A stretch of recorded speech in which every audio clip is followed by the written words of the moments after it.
Presidentja e Kosovës Vjosa Osmani ka alarmuar se nëse s'ka zgjatje buxhetore për 3 muajt e parë të vitit 2026, punëtorët në sektorin publik mund të mbesin pa paga. Kosova ende nuk ka formuar qeverinë e re, përkundër që zgjedhjet janë mbajtur me 9 shkurt. Sigurohemi që së paku deri në fund të marsit, askush mos mbetet pa paga, njerëzit mos mbesin pa buk mbi tavolinë, mos mbesin pa barna në spitale.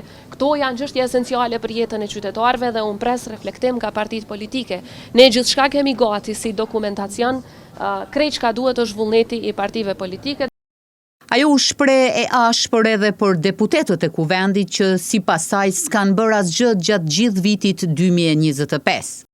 Por ajo edhe juve si media që vazhdimisht të bëni presion pozitiv, po e quaj kështu, partive politike në mënyrë që këto vendime të merren nga ky kuvend, pra nga përfaqësuesit e këtij kuvendit, të cilët janë votuar me 9 shkurt të këtij viti, po akoma s'kan vendosur asgjë.